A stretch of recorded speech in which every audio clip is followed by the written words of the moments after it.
to the Holosky podcast. We're your hosts. I'm Steven. And Kyle. And it's Monday, Holocult. You know what that means. We're here to hang out with you, get you through this work week. It's going to be a good time.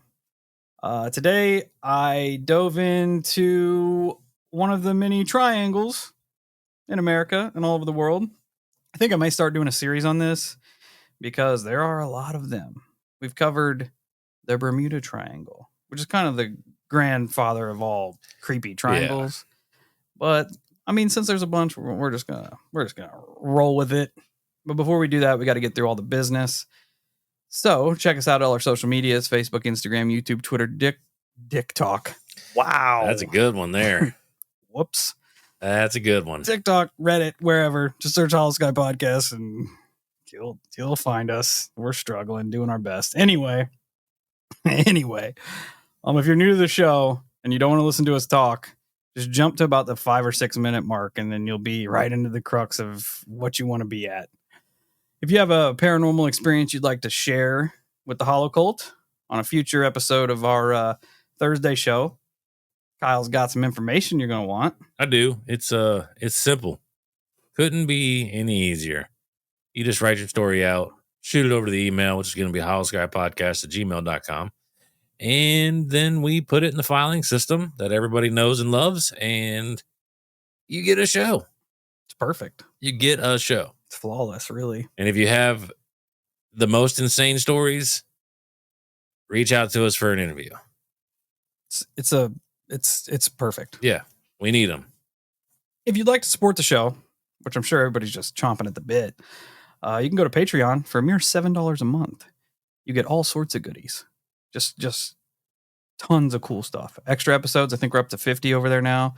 You get early access to shows. You get ad-free shows. Casket Breath stuff's over there, which is our AI-generated metal band and other genre band. And you get coupons to the web store. Which web store? You're saying, huh? Well, go to holoskypodcast.com. Go to the store. All kinds of good stuff there. Shirts, hats, stickers.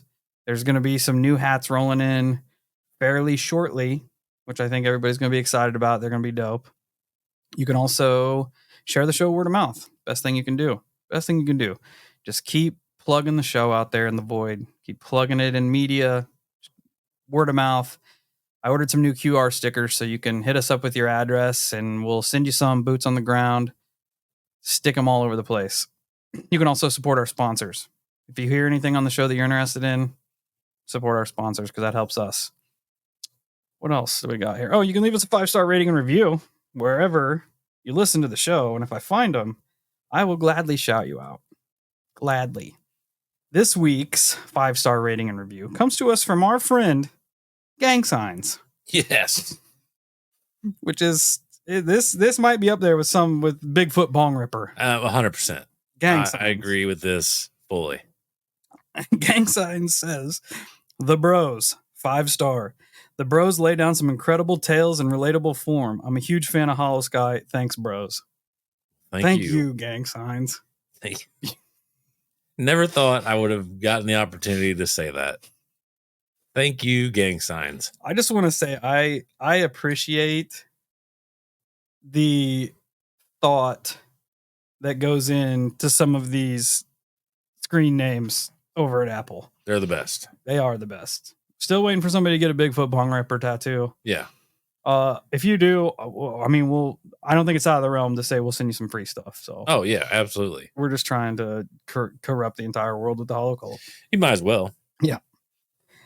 All right. So a little bit early for whoever thought I was going to hop in here at 6 minutes, 4 minutes. We're jumping in here today.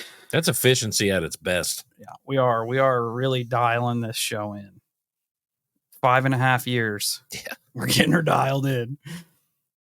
I looked into the good old Bridgewater Triangle. There is a plethora of weird shit that went on, is still going on in this specific area.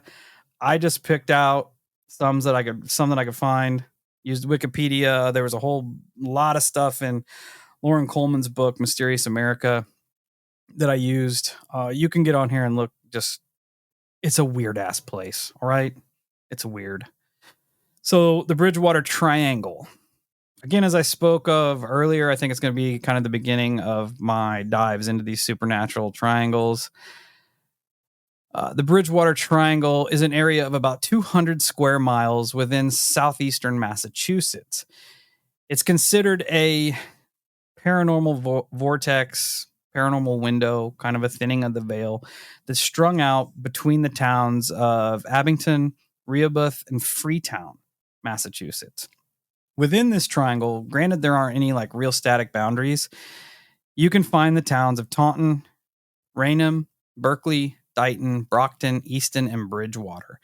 The term Bridgewater Triangle was coined by legendary cryptozoologist Lauren Coleman in the late 70s, and in his book that came out in 83, Mysterious America, kind of solidified it in the lore of the paranormal world, and it's stuck there ever since. I read a bunch of accounts that said that this particular area has more strange and paranormal occurrences than the actual Bermuda Triangle, which is a pretty hefty claim there. Yeah. Bermuda, that might be true. Bermuda, I mean, because I feel like odds are there's probably more bodies in Bridgewater than Bermuda. You know what I mean? Like, I feel like the traveling. Yeah, but more people to see weird stuff. Bermuda still got you beat on notoriety, and sunken ships. They did find an abandoned boat in the middle of the swamp in Bridgewater Triangle. Nothing paranormal about it outside of that. It's that might be scarier than finding one in the ocean. Yeah. I feel like it's a little scarier. So the claims of happenings in this specific triangle kind of run the gamut of high strangeness. You got UFOs, ghost lights, cryptids, Bigfoot, giant snakes, black dog phenomenon, thunderbird sightings, puckwudgies, you name it, it's been seen here. It also kind of takes a dark turn because there's all kinds of strange crimes and occult activity in the area. It's also has a pretty bloody past as far as Native Americans go, and we'll kind of get into that. I didn't really go in any chronological order, but I will kind of start with the history of the area. This leads us to a place in the middle of the triangle called Hockomock Swamp. The name Hockomock translates to place where spirits dwell in Wampanoag, the tribe that lived in the area. Interestingly enough, when settlers arrived at this area, they went on to name it the Devil's Swamp. The word Hockomock in Algonquin is also translated to the devil. Well, I can't speak for the natives there, but I feel like the old white folk of the day really loved naming everything with devil. Yeah, I feel like anywhere that they didn't want people to go or they didn't want to go, they're like, nah. Devil. Yeah. The Devil's Hole, the Devil's Bridge. The Devil's Navel. Yeah, I mean, it's ridiculous how many devil spots there are in America. It is weird.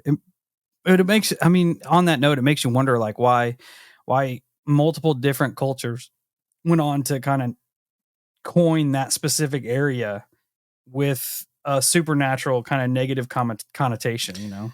Yeah, I could see for the white folk back then, I feel like that was a pretty common phrase. That's for the devil. That's the devil's. Yeah. You know what? I just feel like that was common, but it is a little bit more interesting that also the natives called it that. Now, is there a connection between the natives having conversations with the people of the area and that's how they got it? Or was it just coincidence, irony that they both were like, yeah, this place fucking sucks?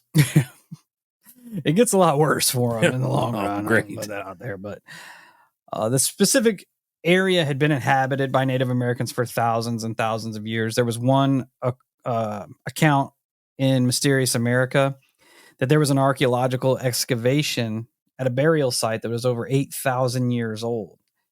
Interestingly enough, when they opened the graves, inside of it was this pigment called red ochre. So red ochre is a natural clay earth pigment. It's a mixture of ferric oxide and varying amounts of clay and sand. It ranges from colors from yellow, deep orange, red, and brown. It's very prominent in a lot of like Native American ancient sites.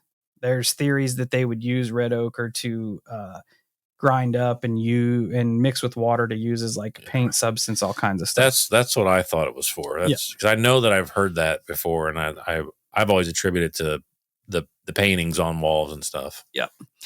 It's said in this account that when the graves were opened up by the archaeological team, the red ochre that was in its natural form began to bubble and dissolve as soon as it hit the air. Yeah, because that's not the makings of some Indiana Jones curse. Right? It's also stated that all the photographs taken of the archaeological dig failed to be developed due to faults on the film. Another bad sign. Yeah, it's all got curse written all over it. This part of the triangle is an area where the bloodiest battle per capita in the history of the United States had taken place, which I did not know. That basically means of all the battles that ever took place ever on American soil, this battle had the most fatalities per the amount of men that took part in it. The highest mortality rate, essentially, of any battle anywhere. This war is known as King Philip's War. It was between the local Native Americans and the settlers. It was brutal and took place right inside the Bridgewater Triangle. Its casualties included somewhere between 70 to 80% of the natives being killed and 25% of the settlers. The battle ended when Wampanoag chief Metacom, also known as King Philip, was captured, hung, beheaded, drawn and quartered, and then his severed head was displayed on a spike for the next 100 years at Plymouth Colony. Well, that's a little excessive. I found an account that is way, way worse than that. And how does it get worse than that? It's pretty graphic. You can find them online. You can find them online. Talks about streams running red with blood, and they're just the fuck is wrong with people? Villages just being burnt to the ground with people in them. It's brutal. When it comes to the curse, you were saying, if I got this right, you were saying that it was the natives' graves that they dug up. Yeah. Did the natives put people in coffins? It wasn't a coffin. They considered it like a tomb. Oh, okay. Yeah. And this would have been, that one that they dug up from 8,000 years ago would have been way before this. This took place in like the late 1600s, I believe.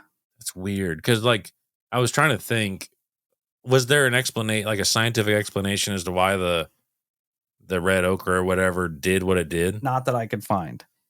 Because I pulled that from Lauren Coleman's Mysterious America, and that's just, they couldn't explain it. That's why he even put that in there. Like, it was just so out of pocket that it reacted the way it did. Yeah, because I don't feel, I mean, there's no disrespect, but I wouldn't assume anyways that grave robbing was a big thing back then, to where you would essentially, I'm trying to like look at it rationally instead of paranormally, because you could essentially, if you could figure out how to make the red ochre do that, you could trick people. Oh yeah, I see what you're saying. Like a deterrent. Yeah. Outside of that, maybe really was some type of Indiana Jones shit. That would be so, because I mean you can find red ochre around here. Yeah. It would be so, and it definitely does not boil and dissolve. No. In anything really. It's a bizarre account. I wish I could find the actual like newspapers or whatever he pulled it from. Because I was trying to think like, okay, I could see somebody definitely doing it as far as like a deterrent for grave robbing, but I don't know that you wouldn't think they would have had a massive problem back then. You know what I mean? No, and because our natives, as far as I know, and I could be wrong, I don't think they really fucked with like a lot of gold and stuff like that. So no, and 8,000 years ago, that was a hot minute. Yeah, that was sticks and stones and fire. Right. That's just past the last ice age. So they were real old. But back to King Philip here. There was also a part of the story that there was a wampum belt that King Philip wore, which is a very revered object for that specific tribe that was lost in the battle. And that kind of goes into this lore that there was a Native American curse that, you know, the land won't be cleansed until the belt comes back. So you can kind of do what you will with that. Like, yeah, but there's been a lot of those stories. Yeah. Like when we were doing our Skinwalker series, there were accounts of people who went to essentially native cemeteries and they took shit. Yep. And they did not have the best of times after that. Yeah. And the more I kind of sat there and thought about it, I'm like, you almost have to ask yourself, like, was the area cursed from the massacre, or was the area already bad and then the massacre happened because of it? That's a good question. It kind of played my mind all the way through this with the amount of weird shit that took place there. I feel like logically, if you sit and think about it, you would think that the land would be bad prior.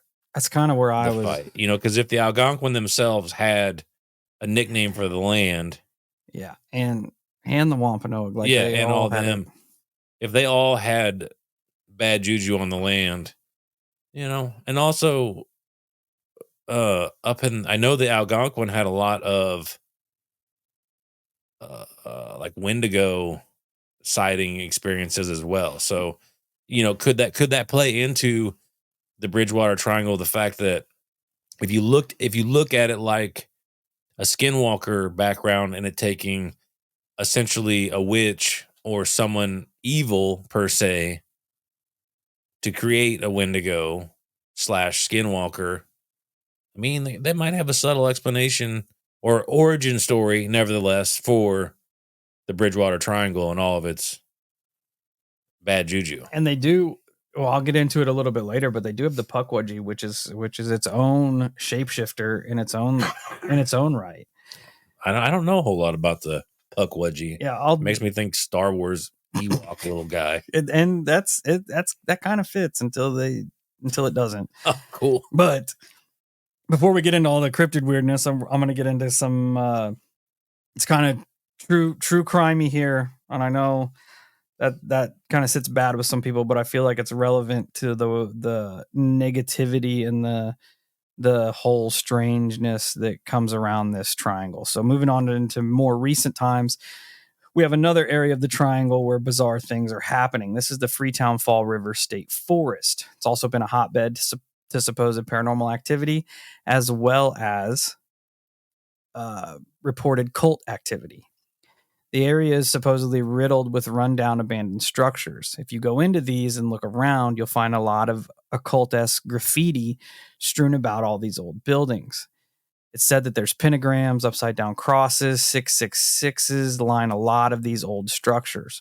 There's also rock formations that form little caves in the area. And inside these, there are also tons of graffiti, which, I mean, you kind of see some, like, that's kind of common graffiti for angsty kids, you know? Yeah, I was thinking the same thing, that like you go to a scary-ish location and there's definitely going to be some asshole. It's like, watch this. Upside down cross. I'm going to draw a pentagram. Yep. Yeah, that's kind of a given.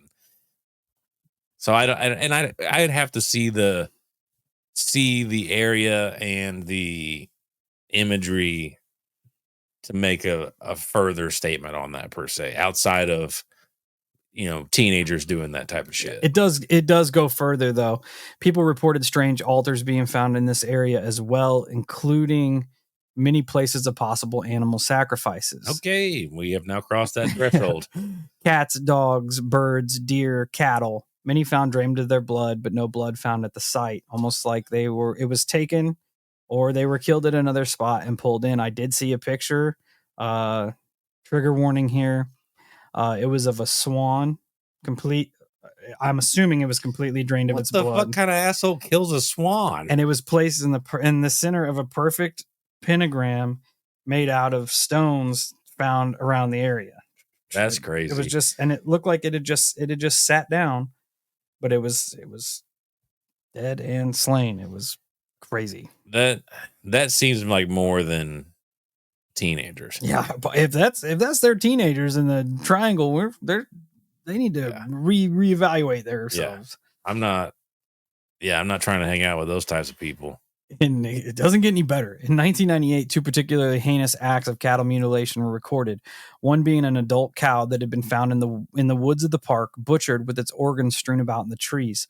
A second group of calves were found slain in a pasture. Their mutilated bodies were arranged in a crude occult symbol. I would like to know how far the pasture is from where they found the mutilated cow. Because I feel like that is an asinine step to take. It's I'm gonna go take this cow from home way down the street, and we're gonna sacrifice it in the woods. That's ridiculous. People are nuts. That's beyond, and in my opinion, that's beyond nuts. That's different than like grabbing a rabbit, like, because you can easily carry a swan, even a swan. You can carry that son of a bitch. It's a fucking cow. Yeah. Unless you had a very specific purpose for doing it. Unless you were that, hell bent on doing this in that specific area. That's what I mean. Like it takes a little bit more dedication, in my opinion, for a fucking cow than it does a rabbit or a swan. Yeah. No, it's all ridiculous. Regardless, I'm not trying to dismiss one for the other, and then the fact that they just were like, let's break into this pasture and we're gonna fuck these little cows up, and then we're gonna make their entrails into sigils and shit. It's gonna be cool, man. No, the fuck is what is wrong with people? Yeah, it gets worse. Oh, great, awesome. It gets worse. So it isn't really a stretch that when this happened, people immediately began to pull the satanic cult card when these things happen in the area. Which, I mean, there's dead, bloodless animals in the middle of pentagrams and organs everywhere. So. Because in the 1970s, a man by the name of Carl Drew gathered a small following and would commit a series of murders known as the Fall River murders. According to Wikipedia, the Fall River murders were a series of 3 homicides that took place in Fall River, Massachusetts, from October 79 to February of 1980, allegedly by a satanic cult. It was the onset of a period of American history known as the Satanic Panic. They said that this was pretty much the start of that ran through the 80s. Yeah, but what I would like to know, which we're probably not ever going to get these answers, but my questions in that process would be, okay, what are the time correlations between the animal mutilations up to these killings, or whatever the time frame is with that? The cattle mutilations took place in 98, like so 20 years later. Okay. Yeah. So I was going to say, if it was shortly before, that shows a line of progression. Yeah. Stepping up. But I don't know. The fact that, well, then again, if you think about it, it could be, and I hate to even say this, but it could be little assholes playing off the knowledge of the Satanic Panic. Yeah, that would be ridiculous, but not completely unheard of. I could almost see like some of the graffiti and shit leading to that. Like, maybe some of the rock pentagrams, but you gotta go out there to start sacrificing animals and shit, But and you would also think with that type of, also to play the other angle there, what if it's somebody trying to follow in those footsteps? Yeah. You know what I mean? Yeah. Which I think that's why people take it seriously, because there was this asshole out there that had people murdering. I can see that. And I can see nut jobs being like, I'm not ready to take this step yet, but here's the step I am trying to take. Yeah. Yeah. I working my way up. I don't know. It's dark. Definitely dark. Yeah. Of the Fall River murders, the first was that of a 17-year-old named Doreen Levesque. It was committed the night of October 13th in 79. Her body was found under bleachers in the Dimon Regional Vocational Technical High School in Fall River the following morning. No person was ever convicted of this murder. But it's strongly believed that, what's his name? Satan boy was responsible. The next murder victim was 19-year-old Barbara Raposa. It was committed on November 7th of 79. Her body was not discovered until January 26th of 1980. Andy Mattis was convicted and sentenced to life in prison without parole for this murder, who was also a cohort of Carl Davis. The third victim was that of 20-year-old Karen Mardson, thought to have been committed on February 8th of 1980. Portions of her skull were discovered on April 13th, 1980, but the rest of her body had never been discovered. Moving on from that, there was another particular brutal murder that took place in the Triangle, and that was a 15-year-old Mary Lou Arruda, who was not a part of the Fall River murders, but don't look this up. Do yourself a favor. Just do not look into it. She was kidnapped while riding her bike, and the details of what happened to her are just so horrid that I don't know. It's bad, but it almost leads credence to whatever the fuck is going on in this place. I know bad things happen all over the world, but the fact this is concentrated into such a small area makes you wonder, like, what in the fuck is going on? And being with its history, it does make you question: is the area itself influencing select individuals into a psychosis state? And if you really dig and look, there are a lot of murders that happen in this area. These are just the ones that popped up, like the most prevalent ones that I found. I read multiple other ones that I didn't even put in here because I wasn't going to talk about people dying for an hour, But I did write down the same thing. Is it just a coincidence that these particularly brutal and sadistic murders happen within such close proximity to one another that happen to fall within the Triangle, or did the Triangle have something to do with causing them? So you hit the nail on the head before I even said it. It would be interesting if you had someone with the time to research the area and the time frames, because not that it's always the case, but when you think of those, I don't even know why there would be a correlation. I don't. It might even be real, but you think of that, you think like maybe the surrounding towns are kind of slums. Yeah, you know what I mean. But even now that I think about it, even thinking about that, like to create that level of sadistic. Yeah, I don't think that comes from having a shitty hand. No, because we've got, like, look at the areas around here. Yeah, there are some murder capitals within 50 miles of us, and they're not. And they're dumps. Yeah, and they're not. They're rough places, but sacrificing people. Yeah, they're not to that level. So they're not finding bodies on pentagrams and shit. That's true. So you have to remove that. But I don't know, like your brain does reach for a reason. Like, yeah. Because I think it always will when it comes to that, because normal people can't fathom taking that step. Yeah. Right. We can all fathom certain things, like if somebody breaks into your house or so on and so forth. You can that is justifiable in your brain at times, but to do that, to take that level, like you said, it's sadistic. It's psychotic. They're horrid. It's something that we cannot wrap our brains around. Yeah. And like I mentioned, there's not a very big time frame from when the Fall River murders happened to when that girl was kidnapped. It was pretty close to one another. And it's also alarming when you pair that with the natives, with the settlers, the fact that they all called it the devil. It does kind of make you wonder if there's just something bad there. Like, I kind of like I've been trying to be kind of logical as much as I can lately, but man, my brain just keeps kind of circling back. Like, I really do think that there is probably something dark going on there. It is, and I didn't want to touch too much on the true crimey aspect of it, because like we don't really touch on that a whole lot on this show. But whenever you have places like this, that it is a hub, that is a portal, that is a vortex of energies. Like bad energy can come through just as good as any other energy. Oh, yeah. So you have to think about it a little bit.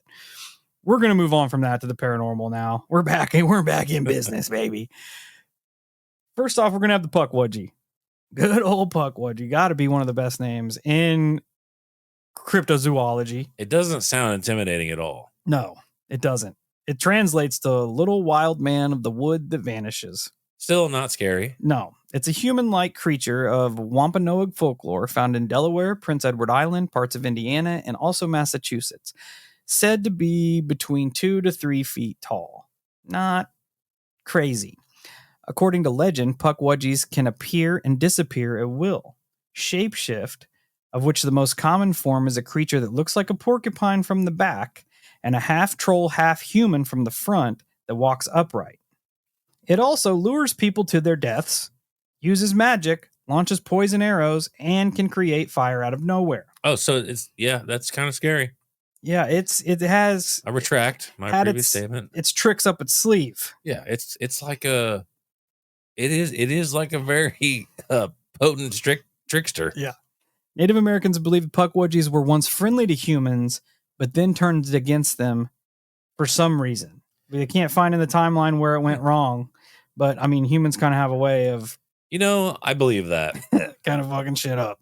Because by description, it doesn't sound that bad. No, it just sounded chill. Yeah, and then it's like, hey, but I can also shoot poison darts at you and disappear. Yes. So, Just saying. They said the best deterrent is to just leave them alone. If you leave them alone, they'll leave you alone. But if you get too close, you're probably going to get darted. I mean, that's respectable. Yeah. According to lore, a person who annoyed the Pukwudgie would be subjected to nasty tricks by it, or subjected to being followed by the Pukwudgie, who would then cause them trouble. They are known to kidnap people, push people off cliffs, attack their victims with short knives and spears, use sand to blind their victims, as well as lure them to the water to drown them. That is the most vile little fucking thing I think I've ever heard. Fucking Pukwudgies. I feel like it is like I literally, I'm not kidding. I picture Ted from the movie Ted, the talking bear, Bill and Ted, as a prison inmate. Yeah, with a shank. Yes. When you said little knives, I instantly thought of a small talking teddy bear with the shank. Bro, could you imagine you're just walking through Hockomock Swamp, you got a rock in your hand, you're kind of tossing it around, you just throw it into the woods, accidentally hit a Pukwudgie. And then you get shanked. Somebody throws sand in your eyes and then pushes you off a cliff. Yeah. That fucking sucks. Assholes is what it Dude. In Holosky, Pukwudgie translates to asshole. Literal. Everything that you described there is just it is dick. I literally picture like I hate to say it, a pussy. Like a little guy that knows mano a mano, squaring up. You're toasted. Little teddy bear dude is going to get fucked up in every situation. So what's he do? He's like, all right, guys, this is what we're going to do. When Steve walks by this cliff, pocket sand, throw some sand in his eyes, and then we push him overboard. Or we lure him to the water, and then we drown. Just assholes. Yes, assholes. That's all it is. Oh, vile little creature. Welcome to Pukwudgies. I might do a whole ass episode on Pukwudgies. Hopefully, there are a lot of accounts of people getting sanded and shanked. Because that's what I'm trying to hear. Oh, could you imagine being sanded and then getting kidnapped? No. By tiny little porcupine guys? Dude, that porcupine sucks. trolls? I want to know what else they can shapeshift in. Or I want to know, what they look like. Because I said little hairy man of the forest. But if he shapeshifts into the porcupine troll, what else can he shapeshift in? Yeah. Yeah, how would you ever know when a Pukwudgie's around? Well, you'd have sand in your eyes. That's true. That's true. That's such a dick move, dude. That's cheat to win, baby. You know what? I respect it. Cheat to win. Cheat to win. And that is what they do. That is exactly it. From there, we're sticking in the cryptid realm. We have reports of large thunderbird pterodactyl-like creatures. The most significant being on a summer night in 1971. Around 2 a.m., Norton Police Sergeant Thomas Downey was driving along Winter Street in Mansfield toward his home in Easton. He came up on a place known as Bird Hill, oddly enough, in Easton at the edge of the Hockomock Swamp. Out of nowhere, he was confronted by a giant winged creature that stood over 6 feet tall. The wingspan, he said, was almost 12 feet across. As Downey pulled to an intersection, he stopped. The creature flew straight up in the air, flapping its massive wings, and disappeared over the trees into the swamp. Downey immediately called and reported his sightings to his department, who subsequently sent out more patrol cars to the area. They didn't find anything. Unfortunately, what they did do is ridicule Officer Downey, which is an odd name, down feathers. And they started calling him the Birdman because he saw... And then he turned into a rapper. Yes, he did. And now he raps I full time. I hope that was Birdman's origin stories. No, but he did stay 10 toes down and stuck by his giant bird theory. Even when all his partners were making fun of him, he's like, no, bitch, I saw a giant bird. Dude, if I see a 6 foot tall bird, that is definitely going to make me a little bit scared. Yeah. Because I know that bird is going to be able to pick me up and carry me away. It's like the owl man. I'm not trying to fuck with it. No, absolutely not. I don't care what anybody at the police department says. Ooh, I'm out. Moving on, we have what locals call the beast of the swamp, a large, hairy man-like creature, much like Bigfoot. The beast has been spotted by many witnesses over the years. In 1970, there was a heavily armed state and local police presence, along with packs of hunting dogs, tracking what was reported to be, quote unquote, a huge bear. While the creature was never found, you can't like actually know what it was, but they did find large human-like footprints in the area. What was the year of that again? 1970. You know, a couple things. I miss living, I missed the fact that we missed out on the chance of living in a time where someone could report the remote possibility of a Bigfoot, and local law enforcement is like, all right, boys, saddle up, let's mount the fuck up and get in there. Yep. We're going. Yep. All right. And that also comes at the same time. It comes from a time when you feel like being ridiculed is extremely high on the list of things to do. Yeah. You know what I mean? Like it is weird. Yeah, weird. Right? If you really think about it, because that was a time when people, let's be honest, people talked a lot of shit back then. They would fuck with you for everything. Yeah. I love that Downey's like, yo, I saw a giant bird, and everybody's like, you're dumb. And then this other dude's like, yo, I saw a big bear, and they're like, get the gun. Yeah. But the worst. How awesome would that be in today's world if you pulled up, there was a mass of state troopers at the wood line, and you pull up, like, what are you boys doing? You're like, oh shit, there's a serial killer on the loose. They're like, nah, giant bear, bro. Yeah, we're gonna go kill it. Man, what a world do we live in? It has changed a lot. It has. It's a shame. It's a shame. It is to be noted that bears are not known to have been in the area of Bridgewater for many, many, many years. Also, several reputable and respected citizens of the area also reported seeing the massive creature before it stalked off into the woods, where more tracks were found. Around the same time, there were several other reports of large hairy creatures walking upright in other areas around Bridgewater. Farmers reported killed and mutilated pigs and sheep. Another resident filed a police report that a large hairy creature walking upright was thrashing around in his backyard, causing a ruckus all along the woods of his yard and throughout the rest of the edge of town. Police investigated several times, not finding anything, but one officer reported that while he was lying in wait in his police cruiser, something, without warning, picked up the entirety of the back of his car and then slammed it to the ground. As he cranked it over and flipped a bitch right there, he spotted something that resembled a large bipedal bear in his searchlight running between two nearby homes. The next week, other officers found large humanoid tracks where the 7-foot-tall creature was seen. Getting brave now.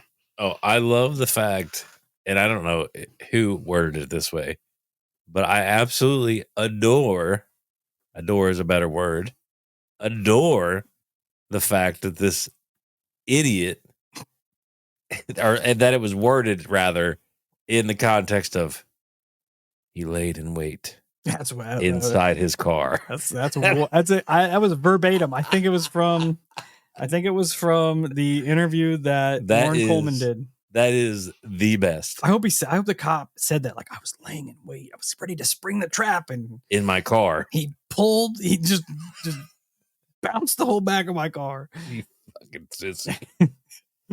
Oh man.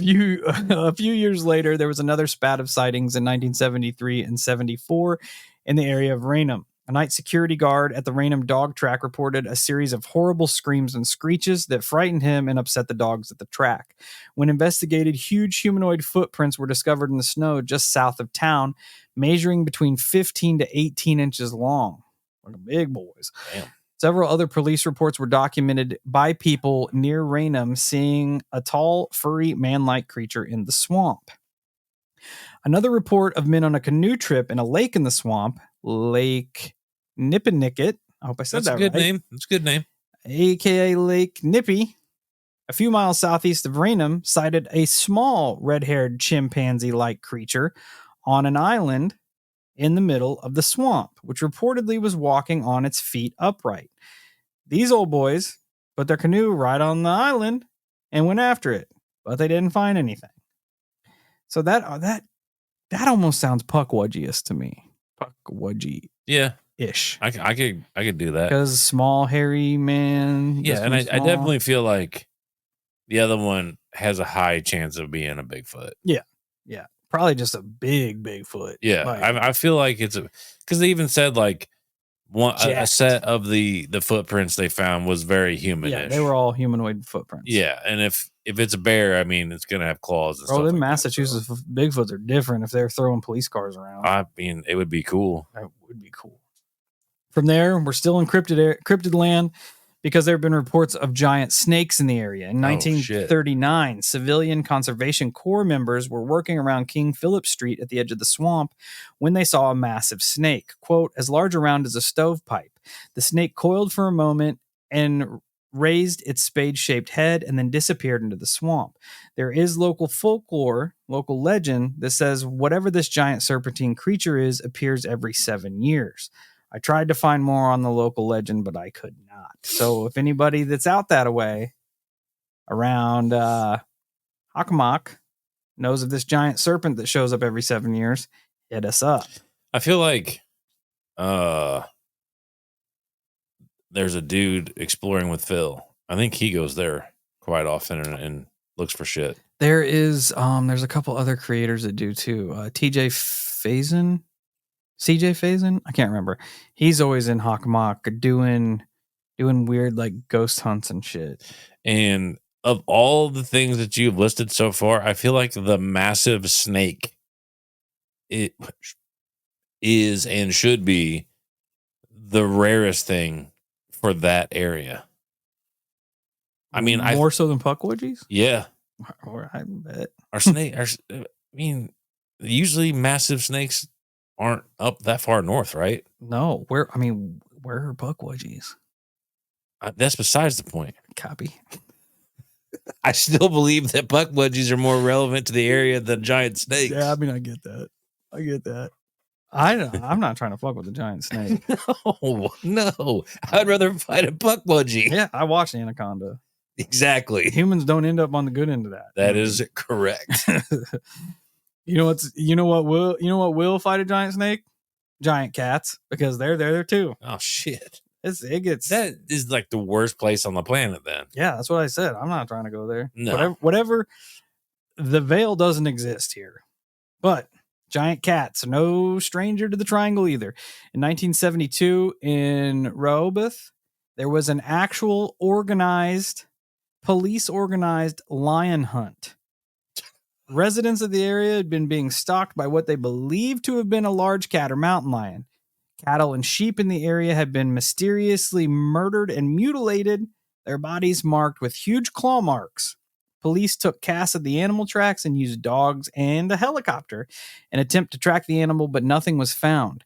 In 1993, another series of cat, quote, as big as a Great Dane, was reported in the area. This was known as the Mansfield mystery cat.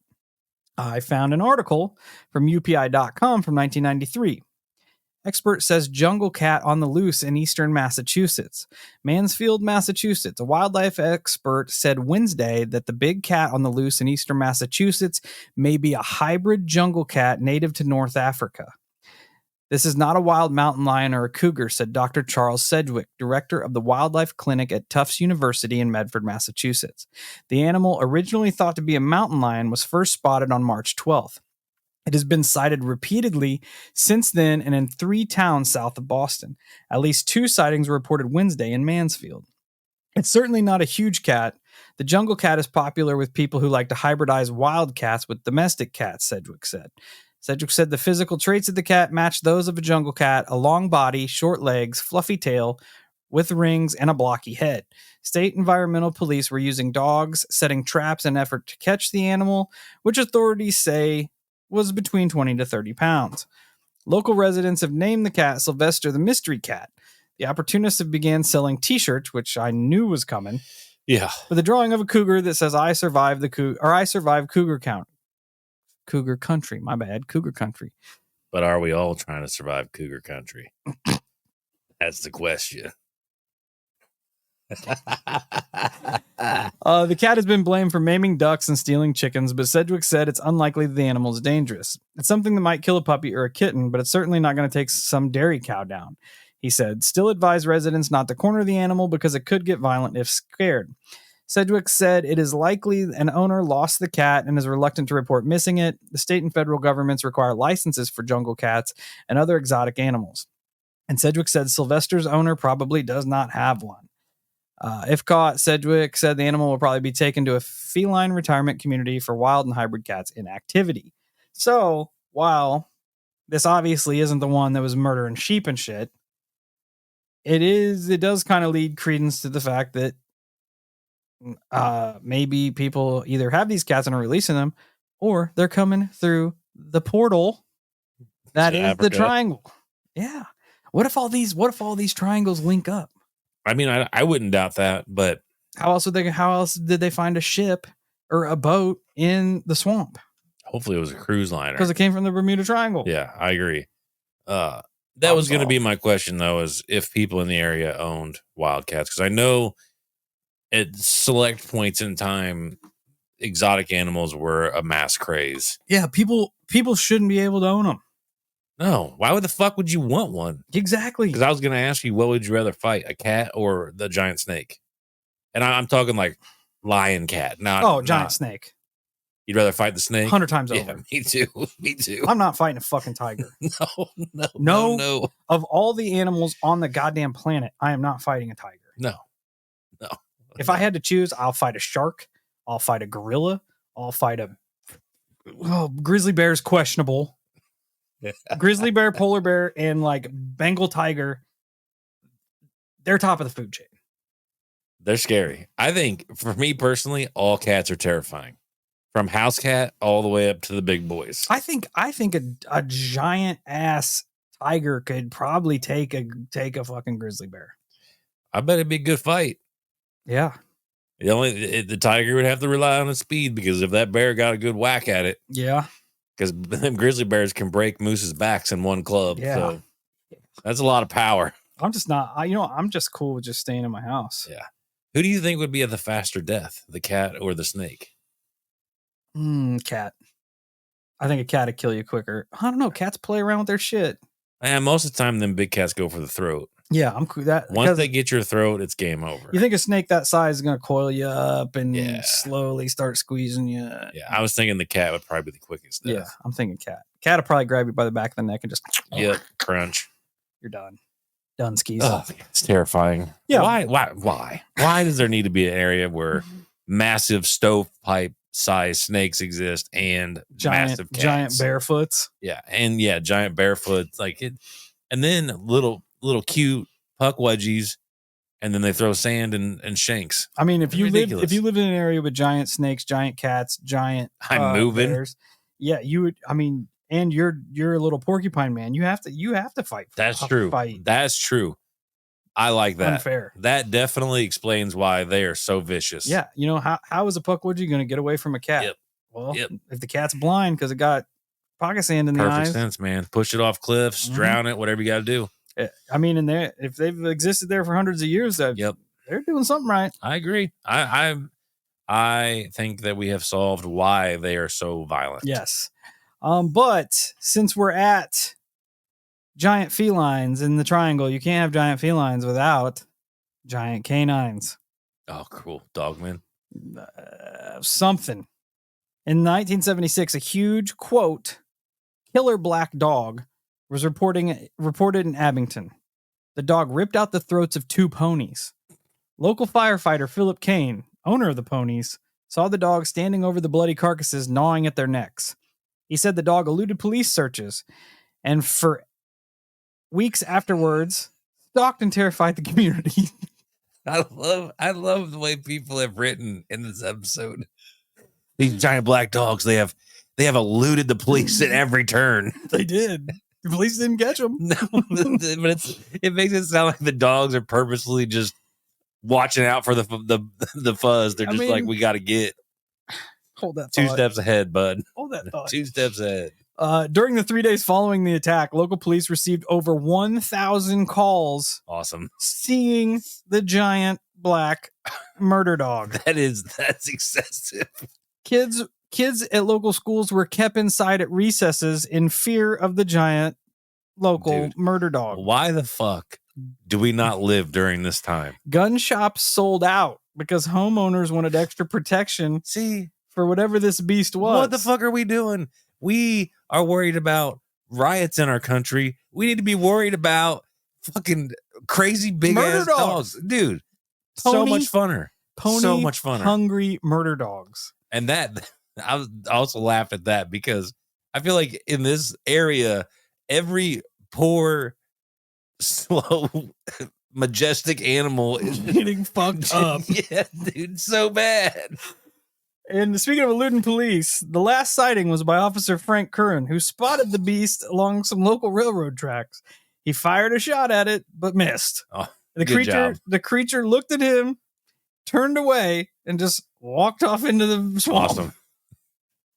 Something, bitch. He said, "Yeah, you guys are absolutely useless. You're trash. You couldn't catch the giant bear. We have eluded you. Yeah, at every chance. Catch the giant bear." I only got a few more things here. That is awesome. There are also multiple reports of UFOs in the area. One of the most prevalent one was 2 police officers, oddly enough, in 1976 saw a giant bright object hovering over the trees in the swamp. As they pulled up to it, it shot straight up at an unnatural speed. As they were following it, it just disappeared into nothing. He shot at it? No. Oh, I thought I heard you say shot at it. It shot straight up. They may have shot at it. They're shooting at dogs. They're shooting at everything else. Well, that's what I was thinking. I was sitting here thinking, I was like, you know what? We've approached this all wrong. We need to be applauding the police in the community because they are hyper involved with one another.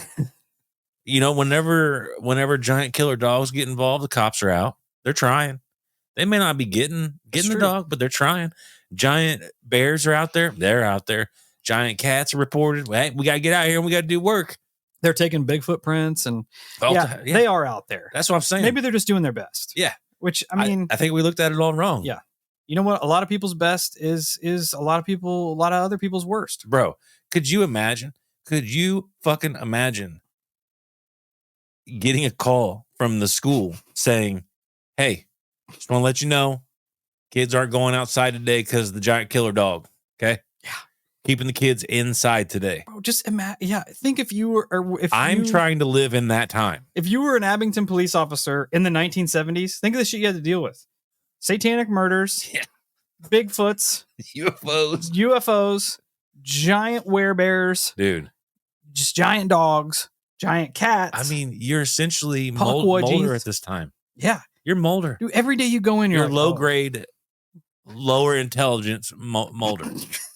That's what's happening. Every day you go in is just going to be, you're like, it's awesome. What is it today? Dude, what is it today? If there is a police station in unicorns the country, in the Dollar General, great. Dude, I'm saying if there is a police station in the country that has this is their life, I'm applying. I'm moving and I'm applying. You were born just a little too late. Dude. I don't know. There's still weird shit going on there. That's what I'm saying. If that is happening all the time, then I want to be a part of that. I need a new job anyways. Yeah, I get that. I feel that in my soul. Another UFO report directly from the book here. 1973 in Rehoboth. I know I'm saying that wrong. Rehoboth. Patrons of Joseph's restaurant on Park Street believed that they were visited by a UFO. The restaurant experienced a short power failure. When the lights came on, 2 large perfect circles were found imprinted in the dirt behind the restaurant. During the summer of 1978, many UFO sightings occurred throughout the months of July and August. Another major flap occurred in the spring of 79. One of the most spectacular unidentified flying objects was seen by Jerry Lopez, a radio newsman at WHDH in Boston. Lopez encountered his UFO on the 23rd of March. He described it as shaped like a home plate on a baseball diamond with a bright red light on its top, a powerful white headlight at the point on the bottom, and rows of white and red lights on the edges. Jerry Lopez saw this strange aerial phenomenon on the junction of routes 24 and 106 near the center of the Bridgewater Triangle. That being said, there is also a lot of spectral activity, ghost activity, which, I mean, kind of, depending on what you think ghosts are, fits the bill because there's so much death in the area. Yeah. There's a lot of bad shit that happened there. There's spook lights that are seen. There's orbs, all kinds of stuff. One of the main sort of folklore type ghost legends I saw was that of the redheaded man. It's on Route 44. It's a hitchhiking type of ghost. If you pick him up, he'll give you a destination. And by the time when you get him there to drop him off, he disappears. It's kind of like your classic ghost story. But he has red hair. He's wearing a stocking cap. He has jeans and a flannel, which kind of made me think of maybe like a flannel man type entity there. Dude, how wild would that one be? Dude, I would. To like if we went out there and we picked up this dude, and then all of a sudden it just fucking disappears. I'm disappearing. You pull over to pick up a hitchhiker. I'm just getting out. I'm saying we have his description. Oh, I'm not saying randomly start picking up hitchhikers. Oh, I thought you were just ready to go out to fuck no big snake country and start picking up dudes on the side of the road. Absolutely not. But yeah, that's that would be fucking crazy, dude. That would, and it's crazy that like with the Bermuda Triangle, you've got like a pretty solid description of what goes on in the Bermuda Triangle. Usually, lots of things disappear. Yeah, there's UFOs and disappearing ships and planes. You come to this one. It's got a little bit of everything. You're fighting werebears and puckwoods. It's everything. It does. I know we joked around a lot, but it does make you wonder, like with all of this, like that's a plethora of weird shit. Dude, it's ridiculous how much is going on there. It's 200 square miles in a triangle, which isn't like, that's not that big of an area. No, I was thinking the same thing. It's a good size, but it's not a comparison to like the Bermuda Triangle or these other areas. No. It's weird.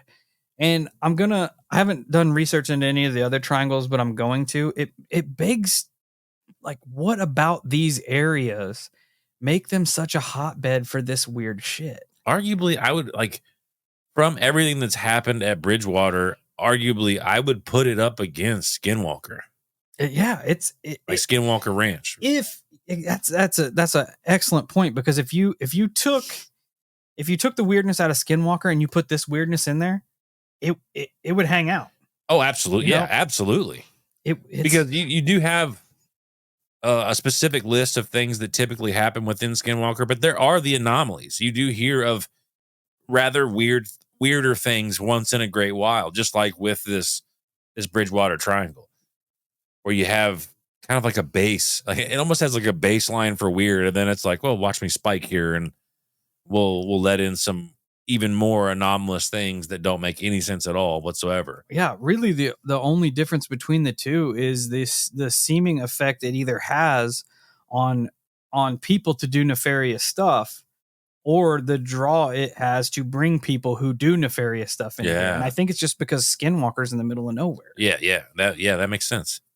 It's weird. I'm kind of excited to dive into more of these to see if there is a correlation between not only the paranormal aspects, but the effect that it has on the human psyche. Because, I'm just left here wondering, does the area affect the weirdness going on, or is it coming through from somewhere, or I don't know. I like the idea that it fucks with the human psyche, which I definitely like that. If you're brave, if you're into true crime, you can look up the crimes that took place there, and they are fucked up. I'm good. But again, that wraps it up. Thanks for hanging out with us today. We hope the work week's going good for everybody. We appreciate you choosing us to hang out. We love you guys. Holocult forever. Check us out all our social media: Facebook, Instagram, YouTube, Twitter, TikTok, Discord, Reddit. Search up the Holosky podcast. Join the cult. Be part of the community. And until we meet again, stay safe, stay weird. And if you come across the Pukwudgie, be sure to wear solid eye PPE, because that's their go-to pocket sanitizer.